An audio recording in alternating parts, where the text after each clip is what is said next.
موضوع اللہ نے اس کو سمجھا، وہ ہمارے سروں کا تاج ہے۔ مگر کئی ترجمے آپ پڑھیں گے، جب آپ ترجمے کو پڑھیں گے نا تو بات سمجھ آنے کی بجائے بندہ پڑھ کے الجھ جاتا ہے کہ یہاں قرآن کہنا کیا چاہ رہا ہے۔ مگر ڈاکٹر طاہر القادری کا کیا ہوا ترجمہ عرفان القرآن پڑھیں، آپ خالی ترجمہ پڑھیں گے، بات من میں اترتی چلی جائے گی کہ یہاں قرآن کہنا کیا چاہ رہا ہے۔ اور یہ جو بات میں کر رہا ہوں نا، پہلے اگر کسی نے نہیں دیکھا تو اب میں دعوت دے رہا ہوں، 3-4 ترجمے آپ کے کنز الایمان ہر جگہ مل جائے گا، وہ لے لیں، کوئی اور 2-3 ترجمے لے لیں، پھر عرفان القرآن کو ساتھ رکھیں اور پھر پڑھیں، آپ کو سمجھ آئے گی عرفان القرآن کی شان اور مقام کیا ہے۔ اس شخص نے اس صدی کے اندر قرآن کا یہ عظیم ترجمہ اور خالی ترجمہ ہی نہیں کیا، پھر 8 جلدوں پر مشتمل قرآنی انسائیکلوپیڈیا، جس کی 3 آخری جلدیں تو ایک الگ نہج پر ہیں، باقی 5 بچتی ہیں۔ 5 کو دیکھیں تو اس میں بھی پہلی جلد کا 3/4 حصہ، 3/4 وہ صرف فہرست پر مشتمل ہے، باقی سمجھے 4 جلدیں بچتی ہیں۔ ان 4 جلدوں کے اندر اس مرد کلندر نے 5000 موضوعات پر قرآن کا تجزیہ اور انالیسس امت کو دیا ہے کہ کس کس سبجیکٹ پر باری تعالیٰ نے قرآن میں کس مقام پر کیا کیا فرمایا ہے۔ سبحان اللہ، سبحان اللہ۔ آپ کوئی موضوع ذہن میں لائیں، اس موضوع پر جاننا چاہیں کہ قرآن نے کیا کہا ہے، جس جس جگہ پر بھی اس موضوع کا ذکر آیا ہے وہ ساری آیتیں اکٹھی کر کے اس شخص نے ایک مقام پر جمع کر۔ یہ کام کوئی 2 مہینے، 6 مہینے، سال، 2 سال کا کام نہیں ہے۔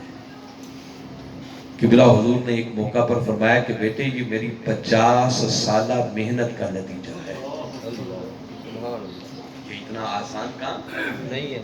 وہ قرآنی انسائیکلوپیڈیا اس میں، اور اب سانگلہ والوں کو بتانا چاہ رہا ہوں کہ وہ مرد کلندر 28 جلدوں پر مشتمل عربی زبان کے اندر قرآن کی تفسیر کا کام بھی مکمل کر چکا ہے۔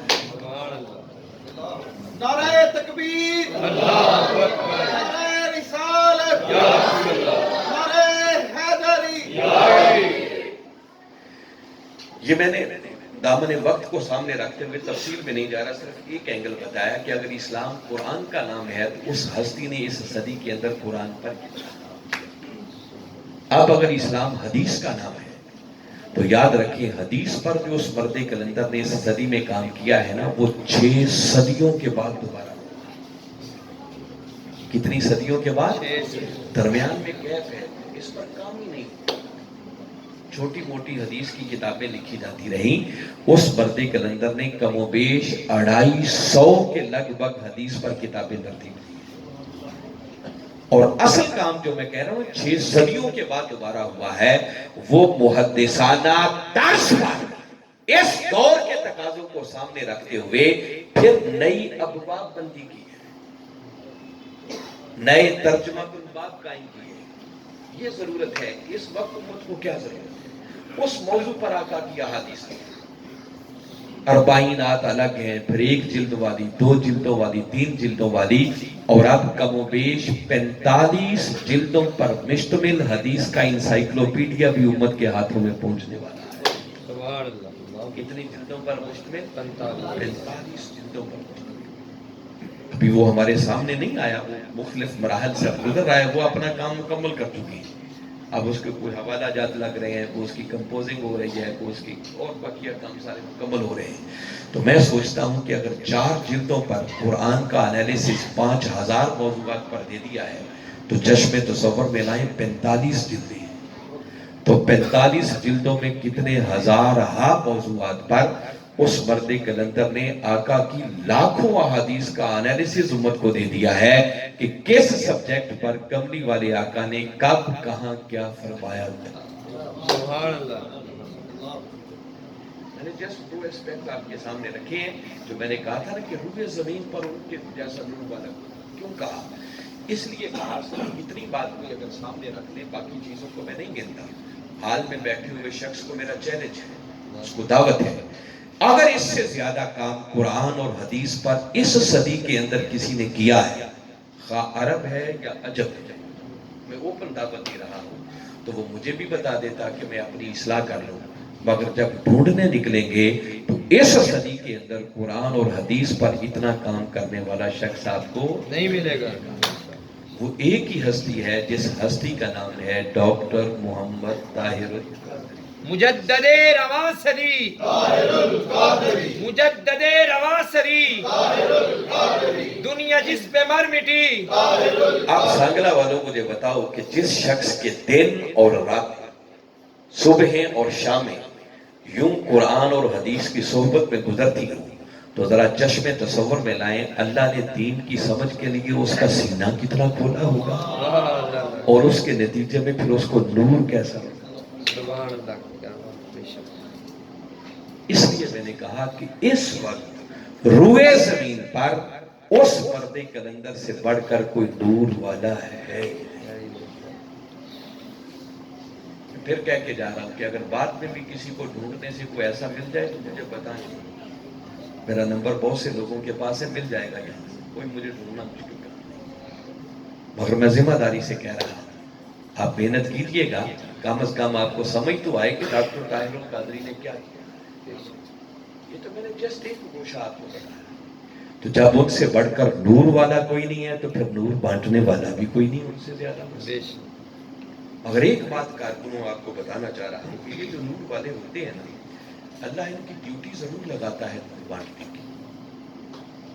مگر میں ایک خاص لفظ کہہ رہا ہوں جس کو جتنی سمجھ آ جائے. یہ جو ایسے نور والے لوگ ہوتے ہیں نا، ان سے بڑھ کر گھاک بندہ کوئی نہیں ہوتا. گھاک ان سے زیادہ سمجھدار میچور بندہ کوئی نہیں. اللہ ان کو نور بانٹنے والا بناتا ضرور ہے مگر یہ ہر کسی پر توجہ کرتے نہیں ہیں. آپ کہیں گے ان کا کیا جاتا ہے، ہر جگہ کرتے دیتے جاتے، مگر یہ طریقہ نہیں ہے. آپ دیکھیے میں سمجھانے کے لیے آپ کو سادہ مثال دیتا ہوں. دیہاتوں کے اندر آپ نے دیکھا ہوگا کہ لوگ ایک دوسرے کے گھروں میں دودھ لینے جاتے ہیں. ایک گھر میں دودھ والی بھینس ہے، باقی گھروں میں نہیں ہے، تو لوگ برتن لے کے اس گھر میں جاتے ہیں. ایک خاتون بیٹھی ہوتی ہے، جو برتن لے کے آتا ہے وہ اس میں دودھ ڈالتی جاتی ہے. مگر آپ نے کبھی غور کیا ہو کہ اگر کسی کا برتن گندا ہو تو وہ دیہاتی خاتون اس گندے برتن میں دودھ نہیں ڈالتی. وہ کہتی ہے دودھ اللہ کا دودھ ہے، اس کو گندے برتن میں کیسے ڈالیں. اگر دیہاتی خاتون اتنی سمجھدار ہے کہ وہ دودھ جیسے نور کو گندے برتن میں نہیں ڈالتی تو لوگوں کو اللہ کا ولی اس رب کی معرفت کے نور کو اس من کے گندے برتن میں کیسے ڈالتی. سبحان اللہ. واہ واہ. کیا بات. وہ نہیں ڈالتا. بے شک. وہ چلتا ہے، پھرتا ہے، جانچتا ہے، پرکھتا ہے، دیکھتا ہے. اور جو کوئی نور لینے کا اہل ہو تھوڑا رگڑا لگا کے مانچ کر کے برتن صاف کر کے ذرا سیدھا کر کے آئے نا، پھر دیر نہیں لگتی، پھر وہ توجہ کرتا ہے اور ایک ہی توجہ سے اس کے من کی دنیا کو بدل دیتا ہے. کیونکہ اللہ نے اس کو نور بانٹنے پر معمول کیا. اب اگر کسی کی سمجھ میں یہ بات نہ آ رہی یا کوئی سمجھنا چاہے کہ علامہ صاحب یہ جو آپ نے کہا کہ وہ توجہ وہاں کرتے ہیں جو تھوڑا سا برتن مانج کے آئے، رگڑ کے آئے، صفائی کر کے آئے، سیدھا کر کے آئے، اس رگڑائی سے مراد کیا ہے، صفائی سے مراد کیا ہے. تو میں چونکہ آپ تحریک سے منسلک کارکن ہیں آپ کو بس تھوڑی سی بات بتانا چاہ رہا ہوں. یاد رکھیں جب آپ کسی ایسے اللہ والے کے ساتھ جڑتے ہیں یہ عام دنیا دار لوگوں کی طرح نہیں ہوتے. زمین آسمان کا فرق ہوتا ہے. ان لوگوں سے اگر کچھ لینا ہے نا تو لینے کا پہلا تقاضا یہ ہے کہ اپنی زبانوں کو بند کر دیا جائے. میں کیا کہہ رہا ہوں، اپنی زبانوں کو بند کر دیا. پھر بولنا ختم. کہتے ہیں عالم کی مجلس میں بیٹھو تو زبان پر کنٹرول، اور کسی عارف کی مجلس میں بیٹھو تو خالی زبان پر ہی نہیں ساتھ دل پر بھی کنٹرول رکھو. وہاں سے بھی کوئی خیال گزرنا ہوتا ہے. پھر ایسے لوگوں کے ساتھ جب جڑ جائیں تو اپنی عقلوں کے چراغ گل کرنے پڑتے ہیں. اگر اپنی عقلوں کے بھی گھوڑے دوڑائیں تو ملتا کچھ نہیں. آپ کہیں اس کی کوئی دلیل میں قرآن سے آپ کو دے دیتا ہوں. آپ نے اصحاب کہف کا نام تو سنا ہوگا. سورہ کہف قرآن پاک کا 18واں سورہ ہے. جس کی ابتدا میں باری تعالیٰ نے کچھ ولیوں کی بات کی ہے، حضرت عیسیٰ علیہ السلام کی امت کے اوپر۔ اس وقت کا ایک ظالم اور جابر بادشاہ تھا جس کا نام تھا دقیانوس۔ اس نے ظلم و ستم کے پہاڑ توڑے۔ وہ جو اللہ کے ولی تھے، نوجوان تھے، انہوں نے اس کے سامنے ڈٹ کر کلمہ حق کہا، اور اب معلوم تھا کہ یہ ظلم کرے گا۔ انہوں نے سوچا کہ بجائے اس کے کہ آپ مزید اس سے ٹکر لیں تو اس کے شر اور ظلم سے بچنے کے لیے کیوں نہ ہجرت کر جائیں اور غار میں کسی میں جا کے چھپ جائیں اور پناہ لیں۔ وہ ان کو کہتے ہیں اصحاب کہف۔ کہف کہتے ہیں غار۔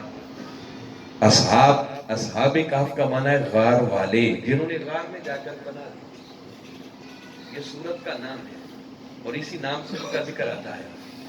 تو گویا انہوں نے اس ظالم اور جابر بادشاہ کے ظلم سے بچنے کے لیے ایک غار میں جا کر چھپنے کی پلاننگ کی کہ ہم چلے جاتے ہیں۔ جب نکلے تو ان کا ایک کتا تھا، وہ بھی ان کے پیچھے چل پڑا۔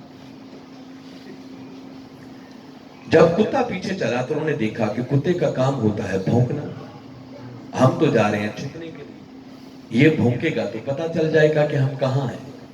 انہوں نے اس کو کوئی اینٹیں روڑے مارے، کسی طرح بھگانے کی کوشش کی کہ چلا جائے تاکہ ہم جا کے چھپیں اور چھپنے کا مقصد پورا ہو سکے۔ جیسے ہی انہوں نے اس کتے کو بھگانے کی کوشش کی نا، تو کتے نے اللہ کی بارگاہ میں ایک عرض کی۔ یہ بات آگے مفسرین نے لکھی ہے۔ اور کتے نے عرض کی کہ مولا آج مجھے زبان عطا کر، میں تیرے ولیوں سے بات کر سکوں۔ سبحان اللہ۔ اللہ نے اس کتے کو زبان عطا کر۔ وہ کتا اپنی پچھلی 2 ٹانگوں پر کھڑا ہو گیا اور ان ولیوں سے مخاطب ہو کر کہنے لگا کہ ولیوں، مجھے اپنی صحبت سے جدا نہ کرو، بھگاؤ نہیں، میں کتا ضرور ہوں مگر بھونکنے والا نہیں۔ چپ رہو، مجھے اپنی صحبت سے جدا نہ کرو۔ ڈر تو یہی ہے نا کہ میں بھونکنا اور میں بھونکوں گا۔ اور کسی عاشق نے اس کا ترجمہ زبان حال سے کیا ہے کہ گویا کتا ان ولیوں سے کہہ رہا تھا کہ نہ میں بھونکاں تے نہ میں ٹونکاں تے نہ میں شور مچاں تے ولیاں دے لڑ لگ کے شاید میں بھی بخش۔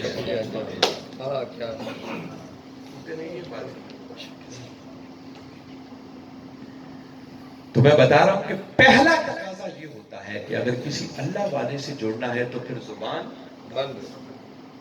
اور اگر کسی کو وہم ہو رہا ہو کہ علامہ صاحب ایسے کتے کی بات کر کے آپ نے ایک بات کر، بات سمجھ نہیں آئی، تو میں اسی سورہ کہف کی ایک مثال اور دے دیتا ہوں۔ حضرت موسیٰ علیہ السلام اللہ کے اول و نزل پہ پکڑے اور باری تعالیٰ نے ان کو بھیجا تھا، اور یوشع بن نون کے ساتھ نکلے تھے اللہ کے ایک ولی کی تلاش میں۔ اسی سورہ کہف میں کیا ہے، اور ڈھونڈتے ڈھونڈتے جب اس مقام پر پہنچے جہاں 2 دریاؤں کی سرزمین ملتی تھی اور ان کی تلی ہوئی، کٹی ہوئی، بھنی ہوئی مچھلی زندہ ہو پانی میں پہنچی، تو قرآن کہتا ہے فَوَجَدَا عَبْدًا مِنْ عِبَادِنَا، تو بس ان دونوں نے وہاں پر ہمارے بندوں میں سے اس خاص بندے کو پا لیا۔ اس بندے کا نام کیا تھا؟ خضر علیہ السلام۔ کیا نام تھا؟ خضر علیہ السلام۔ وہ اللہ کے ولی تھے، اور باری تعالیٰ نے ان کا تعارف آگے فرمایا، آتَيْنَاهُ رَحْمَةً مِّنْ عِنْدِنَا وَعَلَّمْنَاهُ مِن لَّدُنَّا عِلْمًا، فرمایا اس بندے کو پایا جس کو ہم نے اپنی رحمت سے ایک حصہ مغفرت عطا کر رکھا تھا اور اپنی بارگاہ سے ایک خاص علم لدنی بھی عطا کرتا ہے۔ ایسے بندوں کو اللہ ایک خاص علم بھی عطا کرتا ہے۔ خیر، میں مختصر کرتا ہوں بات، جو مطلب کی بات کہنا چاہ رہا ہوں کہ جیسے ہی وہ خضر علیہ السلام سے ملاقات ہو گئی تو موسیٰ علیہ السلام نے ریکویسٹ کی کہ میں آپ کی صحبت میں رہنا چاہتا ہوں تاکہ میں آپ سے وہ کچھ سیکھوں جو اللہ نے آپ کو سیکھا۔ اب یہ قرآن کی آیتوں کا میں مفہوم بتا رہا ہوں، اب تفصیل میں نہیں جا رہا وقت بچانے کے لیے، کیونکہ مجھے لگتا ہے عاطف صاحب پریشان ہیں۔ تو اب بات بڑی توجہ سے سنیں۔ جیسے خضر علیہ السلام کو انہوں نے یہ ریکویسٹ کی قرآن کی آیتوں کا ترجمہ بتا رہا، تو خضر علیہ السلام نے سنتے ہی پہلا جواب یہ دیا کہ موسیٰ، مجھے آپ کو اپنی صحبت میں رکھنے میں کوئی مذائقہ نہیں، کوئی انکار نہیں، مگر ایک پرابلم ہے کہ میں کچھ کام ایسے بھی کروں گا جس پر آپ سے چپ نہیں رہا جائے گا۔ اللہ اکبر۔ تو بات یاد آ رہی ہے؟ جی سنا تو ہوگا نا آپ نے. جی جی یہ کوئی قصہ کہانی نہیں، واللہ یہ میں بتا رہا ہوں، یہ ایگزیکٹ قرآن کی آیتوں کا ترجمہ کر رہا ہوں، جس کا مطلب کہ ایسے لوگوں کے ساتھ اگر رہنا ہے تو پھر پہلا کام کیا ہے کہ زبانیں بند رکھ.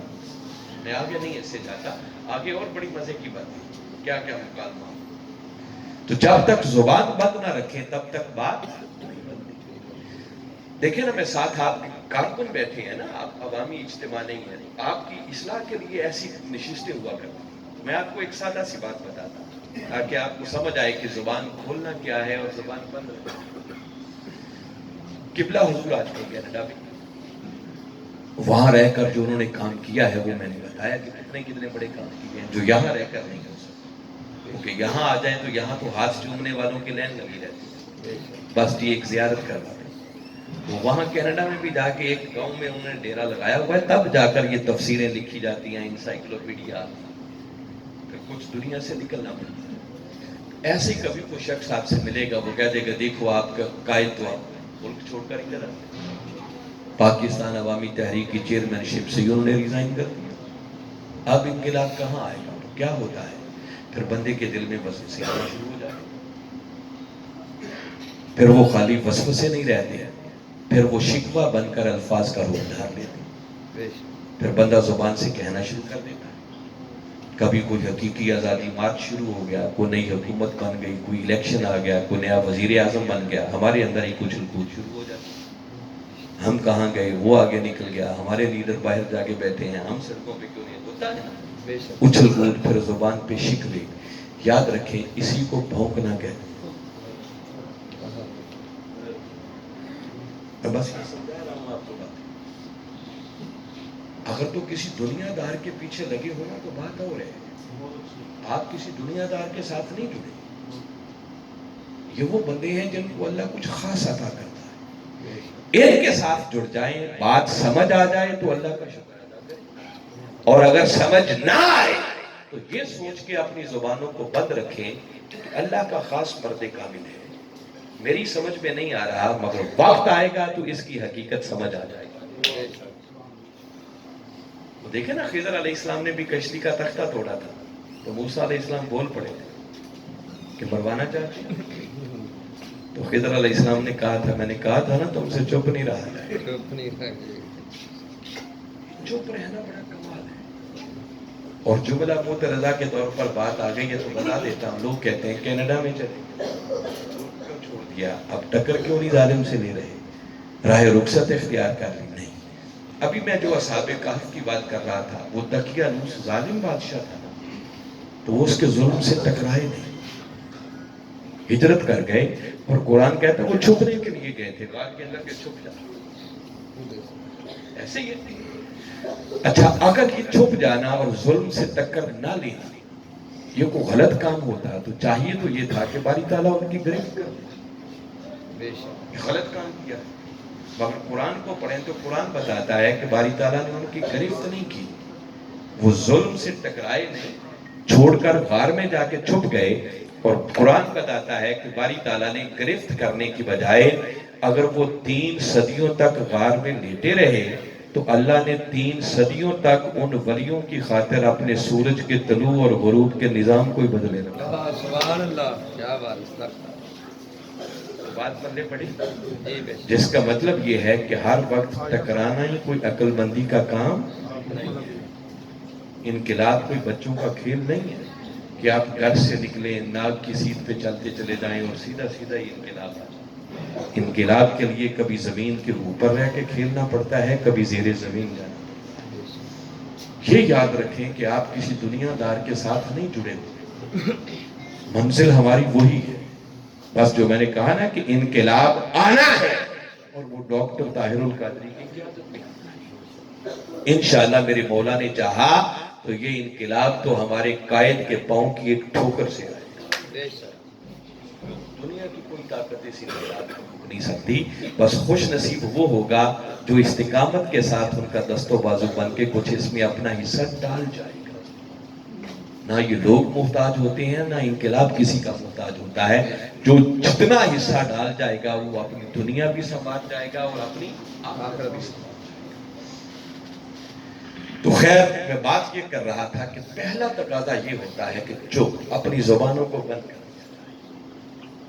اگر اسی پر یہ عمل ہو جائے نا تو بس سمجھو پھر خیر ہو جاتی ہے، توجہ ہو جاتی ہے، اور جب توجہ ہو جائے تو من کی دنیا نور سے بدل جائے گی۔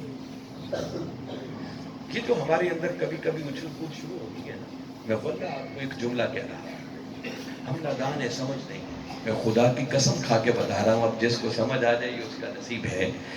اس فتنوں کے دور کے اندر ڈاکٹر طاہر القادری اپنے کارکنوں کو اس طرح بچا بچا کے چل رہا ہے جیسے مرغی اپنے بچوں کو پروں میں چھپا کے چلتی ہے۔ ہم نادان ہیں، ہمیں سمجھ نہیں ہے، ہم کبھی ادھر بھاگنے کی کوشش کرتے ہیں، کبھی ادھر بھاگنے کی کوشش کرتے ہیں، کبھی وہ مرغی کے بچے بھی ایسے کرتے ہیں نا، اچھل کود ہوتی ہے، ان کو نہیں پتا ہوتا آگے کون سی آفت آنے والی، کون سا حملہ ہونے والا، ماں دیکھ رہی ہوتی ہے، ان کو پروں میں چھپا کے چلتی ہے۔ خدا کی قسم آپ کا قائد اس طرح اپنے کارکنوں کو اپنے پروں میں چھپا چھپا کر لے کے چلتا ہے۔ ایسے لوگ روز روز پیدا نہیں ہوتے، صدیوں کے بعد پیدا ہوتے۔ اور میں پھر ایک جملہ کہہ رہا ہوں اور علی وجہ البصیرت کہہ رہا ہوں، یہ بھی سمجھ کی بات ہے، جس کو سمجھ آ جائے۔ میری باتوں کو پھینک نہیں دینا، گھر جا کے لیٹ کے نا بستر پہ سوچنا آج میں نے کیا بات کی۔ خدا کی قسم کھا کے پھر یہ بات کہہ رہا ہوں، میرا ایمان ہے، یقین ہے، یہ فتنوں کا دور ہے۔ ایمان کے لیے فتنے، عقیدے کے لیے فتنے، عمل کے لیے فتنے، سیاست میں فتنے، ہر طرف فتنے۔ فتنوں کے اس دور کے اندر منہاج القرآن اللہ کی ایک ایسی نعمت ہے کہ اس دور میں منہاج القرآن کشتی نوح کی مانند ہے۔ میں کیا کہہ رہا ہوں؟ منہاج القرآن کشتی نوح کی مانند ہے۔ نوح علیہ السلام کا وہ طوفان آیا تھا نا، تو بچا وہی تھا جو ان کی کشتی میں سوار ہو گیا تھا۔ اگر ہم اس دنیا کے فتنوں سے بچنا چاہتے ہیں تو بچے گا وہ جو اس صدی میں منہاج القرآن کی کشتی میں سوار ہو گیا۔ جو منہاج القرآن سے جڑے گا اللہ اسے دنیا کے فتنوں سے بھی بچائے گا، اسے قبر کے فتنوں سے بھی بچائے گا، اور اسے حشر کے فتنوں سے بھی بچائے گا۔ یہ جو میں نے کہا نا کہ ایمان کے لیے فتنے، معلوم نہیں کتنوں کو یہ بات سمجھ آئے، کبھی آنکھیں بند کر کے سوچیں، اگر اس صدی کے اندر ڈاکٹر طاہر القادری نہ ہوتا تو معلوم نہیں ہے ہم جیسے لوگ بھی بد عقیدگی کے کس سیلاب میں بہہ چکے ہوتے۔ یہ جو ہمارا ایمان بچا ہوا ہے، عقیدہ بچا ہوا ہے نا، یہ اس صدی میں مرہون منت ہے ڈاکٹر طاہر۔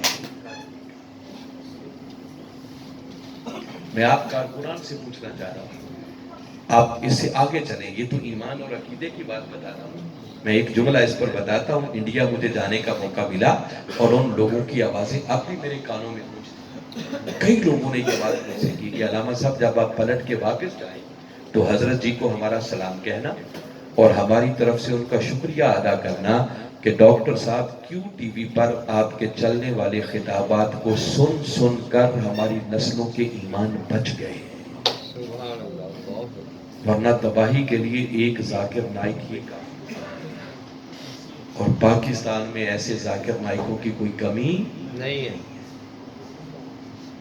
اللہ عمل میں برکت ڈالتا ہے، جب منہاج القرآن سے جڑ جائے نا اللہ عمل میں بھی برکت ڈالتا ہے۔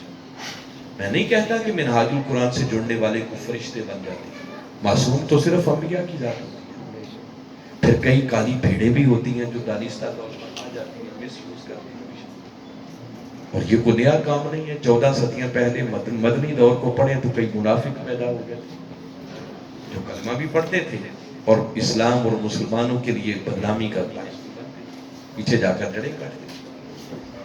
ایسی کالی بھیڑوں کو چھوڑیں، میں جنرل ایٹ لارج بات کر رہا ہوں۔ آپ ایک طرف نون لیگ کے کارکنان کو کھڑا کریں، پیپلز پارٹی کے کارکنان کو کھڑا کریں، مقابلے میں منہاج القرآن کے کارکنان ہوں، ان کے کردار میں زمین آسمان کا فرق نظر۔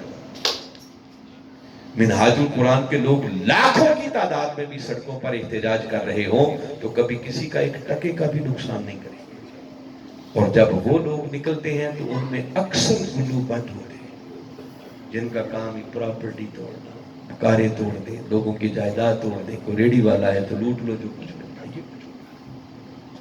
اس مشن سے جڑے وہ اللہ نماز کی توفیق دے دیتا، وہ دل میں خدا خوفی پیدا کر دیتا۔ اس سے بڑھ کر منہاج القرآن کی برکت کیا ہوگی کہ ڈاکٹر طاہر القادری نے فتنوں کے اس دور کے اندر وہ نوجوان معلوم نہیں جن کی راتیں کہاں بسر ہوتی تھی، ان کے ہاتھوں میں بھی تسبیحات پکڑا کر ان کو درود و سلام پڑھنے پر لگا دیا۔ کیا خیال ہے، لگایا ہے یا نہیں لگایا؟ اس سے بڑی برکت ہو کیا؟ پھر مجھے بتائیں کہ آپ لوگوں نے قبلہ حضور کی زبان مبارک سے یہ جملہ نہیں سنا ہوا کہ بیٹے قبر کی پہلی رات آئے گی تمہیں سمجھ آ جائے گی منہاج القرآن کی رفاقت کیا ہے۔ یہ جملہ کس کس نے سنا ہے؟ بلا ہاتھ کھڑا کریں، مجھے اندازہ 50% تو ہیں جنہوں نے یہ خود سن لگا۔ کیا خیال ہے، شک ہے اس بات کے اندر؟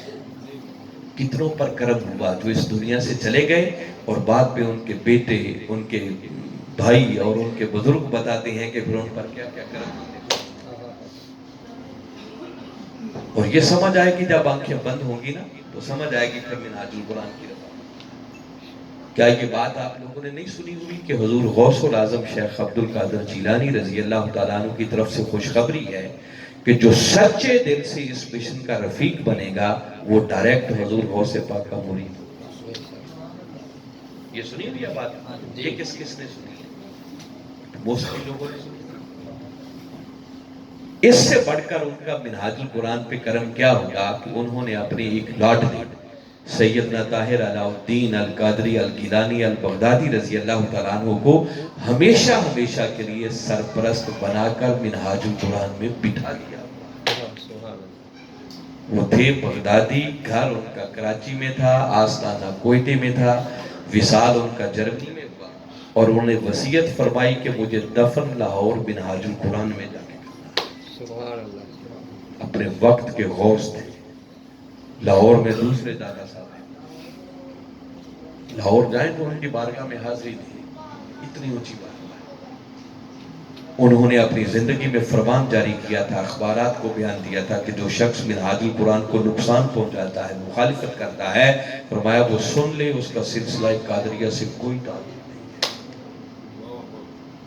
سانگلہ والوں میں بتا رہا ہوں، میری باتوں کو پھینک نہیں دینا، یہ میں خاص باتیں کہہ رہا ہوں، آگے نصیب کی بات ہے۔ بیٹا یہ کہہ رہا ہے کہ جو منہاج القرآن کو نقصان پہنچاتا ہے اس کا سلسلہ قادریہ سے کوئی تعلق نہیں، اور باپ یہ کہہ رہا ہے کہ جو سچے دل سے اس مشن کا رفیق بنا وہ ڈائریکٹ ہمارا مرید ہوگا۔ سبحان اللہ۔ اور ذرا سوچو اگر قیامت والے دن کسی خوش نصیب کو حضور غوث پاک کے جھنڈے کے تلے کھڑا ہونا نصیب ہو جائے تو کسی کی مجال ہوگی جو میری آنکھ سے بھی اس کی طرف دیکھ سکے؟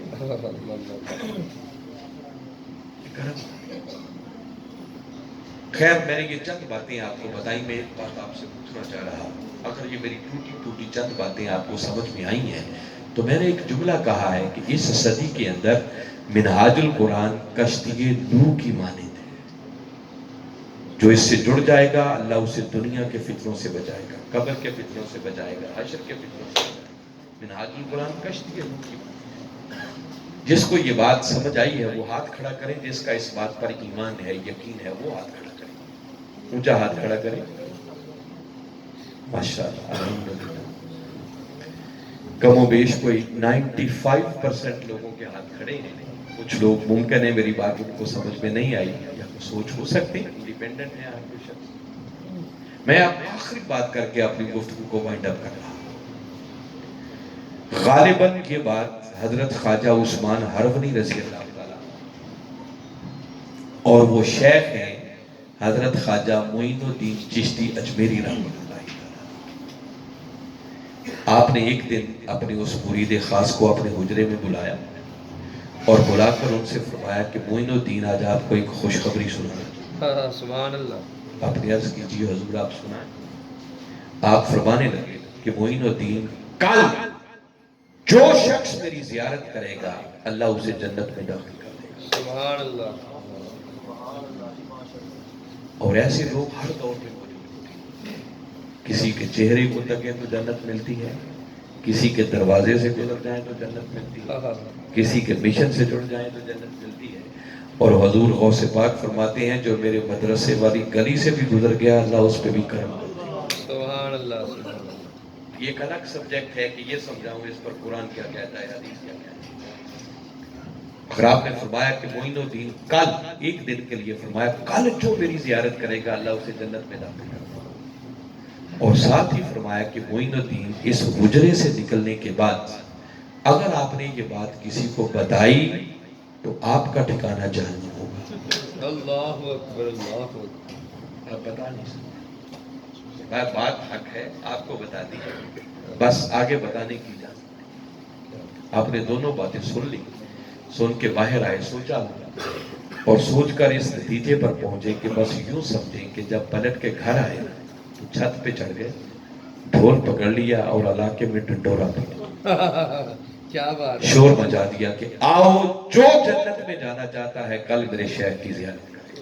ہاں سبحان اللہ۔ آپ کے شیخ تک کی خبر پہنچی کہ معین الدین نے تو دھوم مچا دی۔ آپ نے ان کو بلوا لیا، بلوا کے پوچھا معین الدین میں نے کہا تھا اگر بتایا تو ٹھکانہ جہنم ہوگا، تو آپ کو ڈر نہیں لگا؟ عرض کی حضور میں نے بڑا سوچا، مگر سوچ کر اس نتیجے پہ پہنچا کہ اگر میرے ایک جہنم میں جانے کی وجہ سے آقا کی اتنی امت پر کرم ہو جائے اور وہ جنت میں چلی جائے کیا بات کیا تو یہ سودا گھاٹے کا نہیں ہے بلکہ سودا منافع کا۔ منافع کا۔ سبحان اللہ۔ اس لیے حضور میں نے دھوم مچا دی، ہر کسی کو بتا دیا۔